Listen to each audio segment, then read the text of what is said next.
Hello everyone, my name is Gimmie Gamma.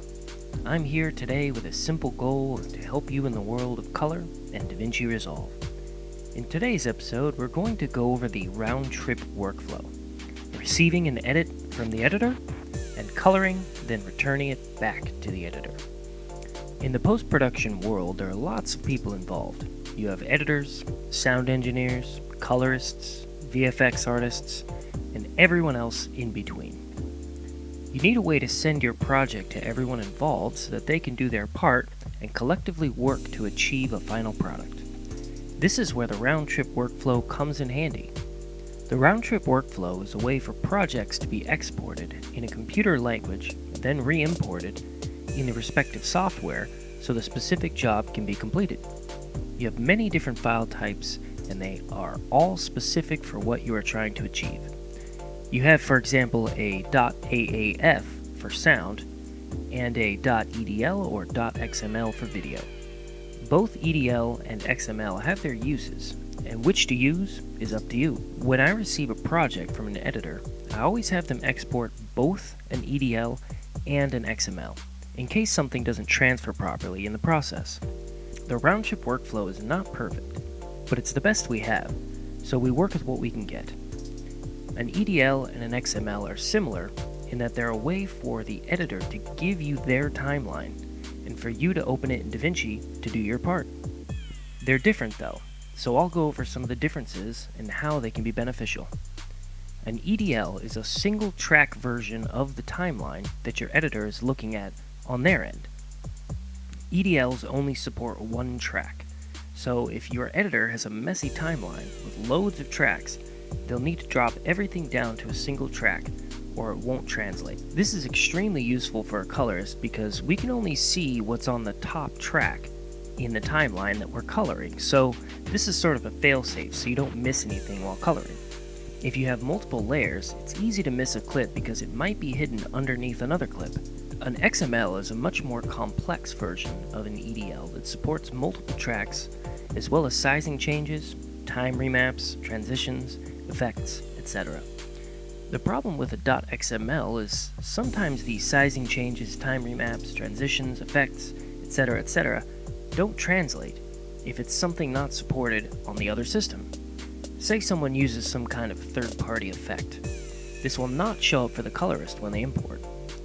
The information in the effect should remain across the round-trip process, but sometimes the third-party plugin uses a different language, and that information gets lost. It's a tricky system with so many different factors involved, but we do the best we can with what we have. Along with a .xml and a .edl, I always ask for a reference of the picture lock with a timecode baked in. This way, I can bring in the picture lock once I have imported the timeline and watch them side by side to make sure that everything is transferred properly on my end. If there are any discrepancies, I have the timecode and I can reference it when telling the editor about it. So now that we have all the basics out of the way, let's get into actually performing the round trip. You can see here I am in Final Cut Pro X and I have a timeline with a few clips as well as a single cross dissolve. For the sake of our video, this is going to be our picture lock and what we're going to send to the colorist. And now that the edit is picture locked and no further changes are going to be made, we can prepare our deliverables. The first thing we're going to want to do here is come up and choose File, then select Export XML. Choose a location and export. Along with the .xml, we're going to want to give the colorist a drive that has only the clips used in the edit on it. This saves a lot of hassle when reconnecting the clips if you make sure that only the clips used in the picture lock are on the drive. The way DaVinci reconnects clips is not based on the title of the clip, it's based on the timecode. DaVinci matches clips with similar timecodes. If you have a drive with all kinds of things on it, chances are there are other clips that have similar timecodes, and DaVinci will not know which clip is the correct clip. There are ways around this, of course, in DaVinci Resolve by manually conforming the clips, but if we're talking about something like a feature film that's 1.5 hours long, this process can slow the whole production down if the colorist has to go through the whole film and reconnect everything manually. So now that we have our XML exported and our drive with our clips, we can send it off to the colorist. In DaVinci, before we begin, I always ask the editor a few questions so I can set things up before importing the XML. I ask the resolution, the frame rate, and what nonlinear editor was used in the edit. This way I can set up my project to be the same as the picture lock from the beginning and there's no confusion.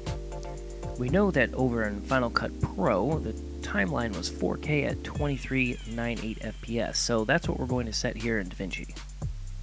Now that those things are correct, we can import our .xml. So come up here and click File, Import Timeline, XML, and there we go. All of the clips are now in DaVinci and ready to go. Let's make sure our cross dissolve from earlier remained intact. And it did, so we're good to start coloring. For this video, I'm going to put some crazy colors on the clips just to see that they came across in the round trip. Let's put some greens on this clip, some reds on this clip, and some blues on this clip.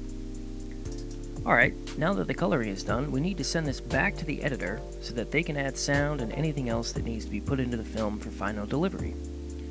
The first thing we're going to do is render out all of our newly colored clips into a convenient folder for the editor. So let's go to the Deliver page. In the Deliver page, let's make sure that we are exporting in the proper codec and frame rate. I'm going to select ProRes 422HQ and 30 because that's the source frame rate. We need to select individual clips instead of one clip. Down here in the Advanced tab, we want to put some handles on the clips, so just in case the editor needs to add transitions and other things I didn't receive, they can. So let's type in 24 for 24 frames. Now that that's all set up, let's add it to the render queue and render. Once the render is complete, we'll now need to export a new .xml that is associated with the newly rendered colored clips. So let's choose File, Export Project, and choose XML. Now that we've received the drive back with the newly colored clips and the new XML, let's open it up in Final Cut Pro and make sure that everything came across accurately. So let's choose File, Import XML, and navigate to the XML the colorist has given back. There we go, now the project is open in Final Cut Pro, and you can see that the colored clips came across just fine. We have our green clip, red clip, and blue clip. We also have the cross dissolve that was there earlier. Everything looks in order. That wraps up today's video, and I hope I was able to teach you something.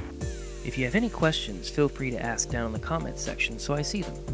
Giving this video a like is always appreciated, and consider subscribing. And until the next video, have a great day.